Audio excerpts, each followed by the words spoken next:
Ассалаумағалейкум, құрметті достар. Бұл прогресс жобасы және сіздермен мен Ернар Сакупов. Қазіргі таңда көптеген адамдар өзінің жеке бизнесін ашып, бизнеспен айналысып, және де өзіне өзі жұмыс жасағанды қалайды. Соның ішінде мен де бармын солардың қатарында. Мен де скоро өзімнің бизнесімді ашып, өзімде, бірдеңемен айналысқым келіп жүр. Қашан, қандай бизнес? Қашан, қандай бизнес екен точно ойлаған жоқ, но конкретно бірдеңемен мен де айналысқым келеді. По-моему, мен бар ғой, фаст-фуд ашатын сияқты.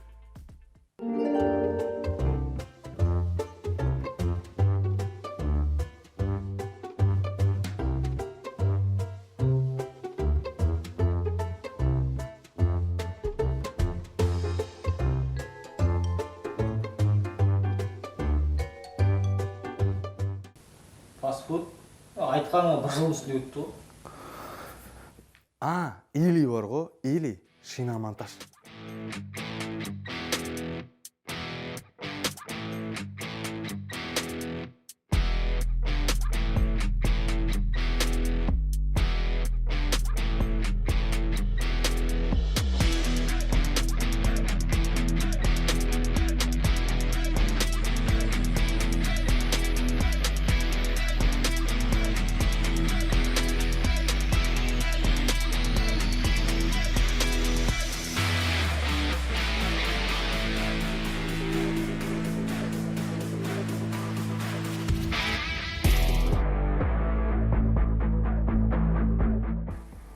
Сен явно жүрмей шиномонтажда.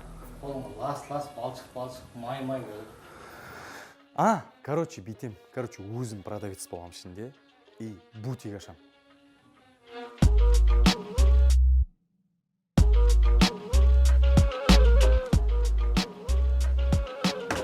Шалбар қарамайсың ба? Әртүрлі ғой, қандай шалбар іздедің сен? Қанша бересің ба? 13 қой, окончательно. 13-ке болады. Брат, шалбар қарамайсыз ба, брат? Брат, шалбар алсайшы. Брат. Ана жерінде бутик бар. Сол жерден примершіден қарап алшы.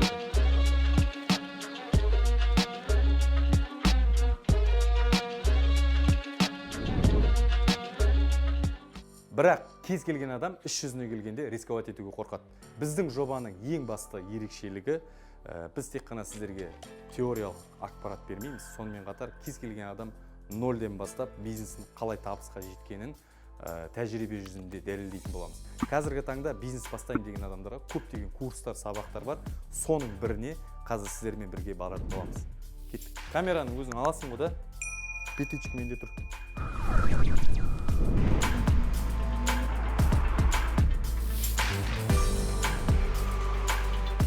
Достар, міне, менің артында дәл осы жерде әр демалыс сайын өзінің бизнесін жандандырғысы келіп жүрген, бизнесін бастағысы келіп жүрген болашақ кәсіпкерлер жиналады. Бұның ішіне қазір кіріп, керекті ақпараттарды алайық. Не істейді екен кәсіпкерлер, қалай оқиды екен, өздерінен сұрап көрейік. Кеттік. Тем более камера менде, по-любому өзім алып келдім камераны.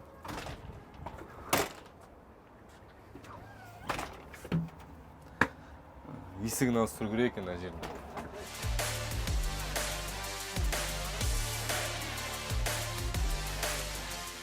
Достар, қазір бұл жерде сабақ болып жатыр. Бұл жерде бәрі келеді де теориялық білім алады. Сосын сол білімдерін алғаннан кейін өздерінің бизнес идеяларымен бөліседі, бизнес пландарын құрады және өздерінің бизнестеріне инвестор іздейді. Бір сөзбен айтқанда, болашақ идеяларды жүзеге асыру үшін өздерінің кішкентай болса да нық қадамдарын бастайды. Там в среднем 100, 1 человек, да, 1% конверсии. Это вполне нормально. Но вы будете 99% получать отказы. Скорее всего, вы это бросите, когда будете на 5-м, на 6-м отказе. Наши менеджера каждый день получают, сколько там? Это такой тренинг или офлайн-вебинар, где рассказывают, как анализировать ниши, да?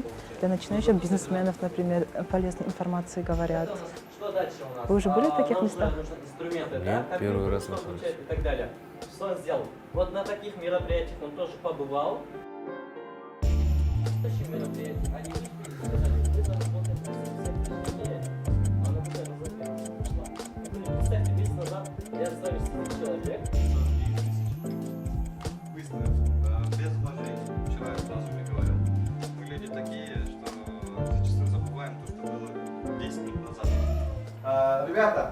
у нас 5-минутка, перерыв.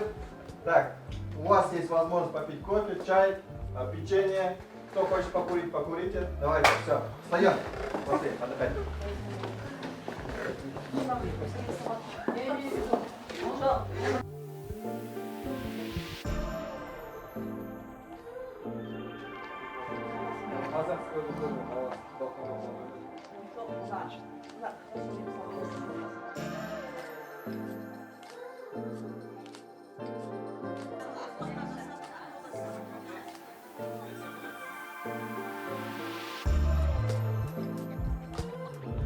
Сәлем, менің есімім Ернар, мен прогресс жобасының жүргізушісімін. Сіздің есіміңіз?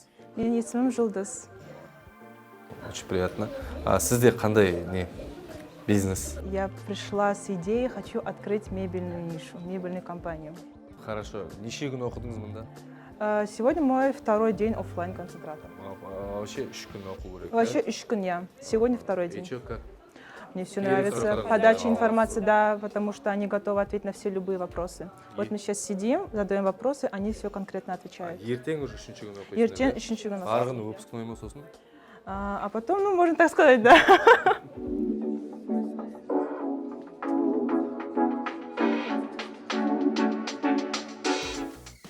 Мен есім Ернар, прогресс жобасының жүргізушісімін.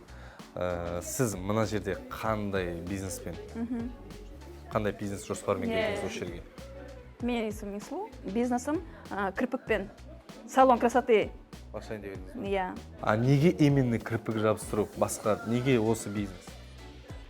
Осыны көрейін деп. Бізде, потому что Атырауда қыздардың көзінің кірпігі кішкентай ма, неге именно осы бизнес деген? Неге, мысалы, баня емес, неге, мысалы, гостиница емес деген сияқты? Қыздардың бәрі сұлу осы еді ғой. Сіз айтып тұрсыз, қазақ мүндеде қыздардың көздері кішкентай ма деп. Енді қазақ қыздар бәрі де сұлу осы еді. Өздеріне қарайды, кірпік сосын барып, ұзын болса әдемі болып көрінеді деп ойлайды ғой енді. Ол наращивание болсын, кірпікті, я мысалы ламинирование болсын, қыздар соған барысы келеді. Сосын барып, мен соған көрейінші деп. Ламинирование бәрі бар ма ішінде? Сосын соны көрейін деп қалай болады. Сосын вообще негізі бар ғой, білім бар ғой, тоже украшает же женщин. Иә. Да? Мен сол өзім дамытайын деп, көрейін деп, қалай болатын деп.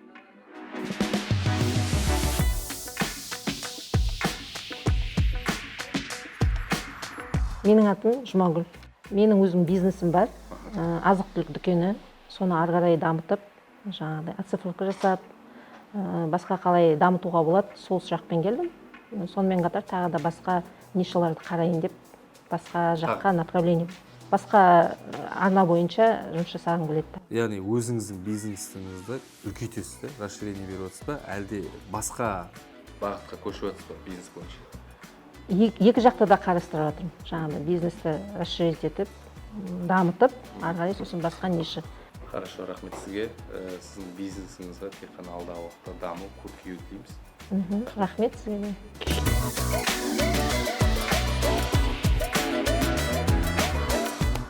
Достар, бизнес дейтініміз ол біріншіден идея. Сенікінде бизнес уже бар, бірақ сенің бизнесің солардан немен ерекшеленеді, қандай артықшылығы бар, соны өзің үшін ескеріп жазып қойған жөн. Жалпы кез келген жақсы идея аяқ асты бір ойламаған жерден келе қалады. Сондықтан да сол идеяларды жоғалтып, ұмытып қалмас үшін кез келген жерде қағазға жазып идеяны сақтап жүргеніңіз жөн. Я болмаса компьютерге жазып қойыңыз. Компьютерің жоқ болса, телефонда заметка бар, соған жазып алсаңыз болады. Сізді өз конкуренттеріңізден басым етіп көрсету үшін кем дегенде 3 ерекшелігіңіз болу керек. Ол өніміңіздің немесе қызметіңіздің сапасын жақсарту, сіздің қызметіңіздің өзгелерге тигізер пайдасы, жоғарғы сапа және қолжетімді баға. Толық ақпаратты сарапшыдан сұрап көреміз бірге. Кеттік, достар. Эксперт Қайрамбаев Ербол, жасы 41-де, лауазымы Петроконсул бизнес-тренері, консул консалтингті компаниясының негізін қалаушы. Қызмет саласы қаржы және инвестиция. Идеяның ең бірінші мақсаты ол бір сұраққа жауап беру керек. Халық не нәрсеге мұқтаж? Осы сұраққа болашақ кәсіпкер жауабын тапса, сол жақсы керемет идея болады. яғни ол сол идеясымен халықтың қасындағы сол нарықта жүрген халықтың мұқтажын жабады. Ең алдымен сіздің болашақ бизнесіңіз сізге мотивация алып келу керек. Сіздің бизнесіңіз сізге ұнау керек. Бизнес ол жалпы сіздің балаңыз сияқты. Сіз қалай балаңызды сүйесіз, қалай жақсы көресіз, тап солай бизнеске де сондай көз қарас болу керек. Егер де сіз жоқ, мен тек қана ақша табам десеңіз, онда ол бизнес болашақта табысты болмайды. Бизнес міндетті түрде сізге мотивация беру керек, және сіз сол бизнесті ұнату керексіз. Эксперт Галиева Ангелина, жасы 29-да, лауазымы лайк-центр бизнес-тренері, Simple English орталығының негізін қалаушы, қызмет саласы қаржы және бизнесті цифрландыру.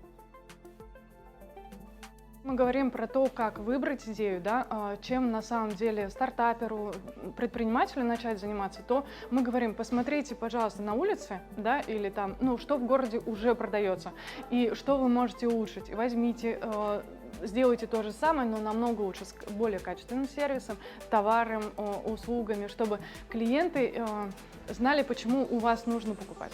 Например, мне понадобилось купить мебель. На заказ именно сделать. И когда я вызываю людей, которые занимаются мебелью, ну вот эти агентства специальные, да, они не приезжают вовремя, они не берут вовремя телефоны, они не замеряют, не предоставляют цены. В общем, и этот процесс очень долгий. И тут вот любой человек может подумать о том, что, ого, ну, здесь качественно услуги не производятся, значит, я могу начать производить мебель, например. И человек начинает заниматься этим, но делать при этом намного качественнее, отвечать клиентам быстрее, делать классный сервис и действительно классные продукты. Вот так очень часто сформировывается идея. Не надо ничего придумывать. Нужно просто взять, посмотреть, какое направление я могу улучшить, и идти туда, работать вот в этом направлении и улучшать именно эту сферу в нашем городе, допустим. Сонымен достар, бізде идея бар. Сол идеямыз әр жерде қағазда, ой, қиял, арманда қалып кетпес үшін оны аяққа тұрғызу керек. Ол үшін бізге нақты жоспар керек. Өз бизнесіңізді ашуға кететін шығын және болашақта түсетін пайда. Бизнес жоспар жас кәсіпкер үшін үлкен сынақ секілді деп айтса да болады. Себебі бизнес-план уақытты, мұқияттылықты және ерік жігерді талап етеді. Сонымен қатар қазіргі кезде бизнес жоспарды ақысыз-ақ жасап беретін мемлекеттік сарапшылар бар. Солардың көмегіне жүгінсеңіз болады.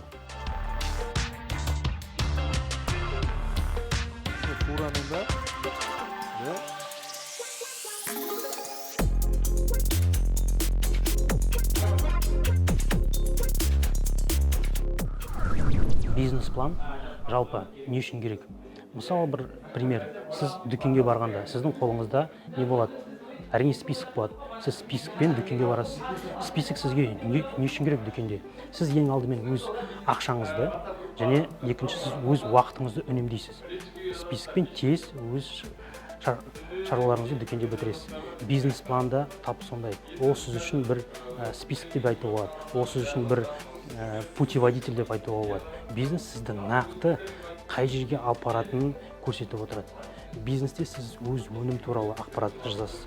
Ол өнімнің шығыстары мен кірістері туралы ақпарат жасасыз. Ол өнімді қалай жеткізесіз, сату арналары арқылы қалай жүргізесіз. Сіздің клиенттеріңіз кім? Сіздің бизнестің құндылығы қандай?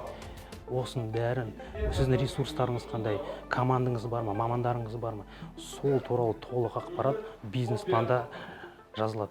Міндетті түрде бизнес ашпай жатып, сізде бизнес-план болу керек. Сіз сол өзіңіз отырып, сол бизнес-планды құру керексіз.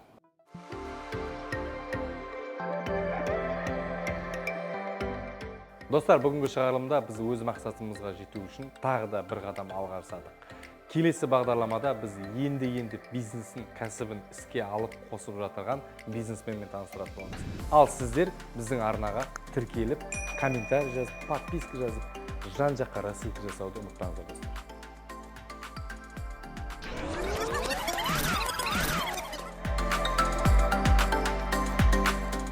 Достар, бұл пайдалы ақпарат айдары. Бұл айдарда біздер биылғы жылдың бизнес трендтері және сұранысқа ие сегменттер және ешқандай ақша салмай бастап кететін бизнестің түрлері және табысты бизнес. Осындай тақырыптарды қозғайтын боламыз осы айда. Достар, егер де сіз 2022 жылы, яғни биыл бизнес бастаймын десеңіз, биылғы жылғы қандай бизнес сфералар сұранысқа ие, сол туралы айтатын боламыз. Достар, біріншісі ол клининг, тазалау. Бұл бизнес өзінің ең бастапқы кезінде азғантай капиталды талап етеді. Біріншісі рабочий сила, екіншісі тазартқыш заттар, үшіншісі аз ғана осы бизнеске реклама. Бұл бизнеске көп адам қызығушылық таныта бермейді. Бірақ та дегенмен бұл бизнес қазіргі таңда қоғамда өте сұранысқа ие бизнестердің бірі. Өйткені қазіргі таңда үйге келе алмай жұмыста көп уақыт өткізетін адамдар өте көп, және бойдақ жандар үйге бармайтын көп. Сосын бұл демалыс күндері көптеген компаниялар өздеріне клининг шақыртады. Екіншісі бұл фудтрак. Фудтрактың ерекшелігі бір көлікті алып, өзінің ойыңдағыдай қылып қудыртып жасап аласың. Және ішіне фастфуд саласында кез келген өзіңе ыңғайлы жерлерге тұрып сауда жасауға ыңғайлы. Мысалы, неше түрлі кеңселердің алдында тұрып сауда жасай аласыз. Егер өз жерде сауда аз болса, тағы басқа жерге көшіп қонып, кез келген жайықтың жағалауында, тағы да басқа қызықты жерлерде өзіңіздің мәзіріңізді өзгертіп отырып, жергілікті халықпен жұмыс жасай аласыз. Үшіншісі кондитерлік өнім. Бұрын біздер көптеген тәтті тағамдарды, тәтті өнімдерді дүкендерден, үлкен магазиндерден сатып алатын едік. Қазіргі таңда олай емес. Қазіргі таңда сіз үйде отырып өзіңіздің тәттігіңізді пісіріп, қолыңыздан келгенше торт, неше түрлі выпечкаларды пісіріп, кез келген үлкен-үлкен кафелерге барып, солармен келісімшартқа келісіп, өзара келіскеннен кейін өзіңіздің тәттілеріңізді қаланың кез келген ресторандарына поставка жасап, дәл осылай саудамен, бизнеспен айналысып отыруыңызға болады. Үйде отырып причем. Достар, тағы да бизнестің бір түрі, ол бокс бизнес деп аталады, заманауи бизнес. Ол ешқандай да боксқа қатысы жоқ. Бұл бизнес кез келген ұсақ-түйек тағамдар, косметикалар, неше түрлі наборлар, киімдер, носкилер, кез келген ұсақ-түйекті әдемі әшекейленген бокстарға, яғни ыдыстарға салып, клиентке сату. Мысалы, ол неге бұл бизнес тиімді? Қазіргі таңда біз бір-бірімізге көптеген сыйлықтар жасаймыз, бірақ уақыттың аздылығынан жүріп, не береміз, қайда барамыз, таңдаймыз, оның бәріне уақыт кетеді. Сондықтан да сондай уақытты тиімді пайдалану үшін көптеген жандар қазіргі таңда осындай бокс бизнесмендерге жүгінеді.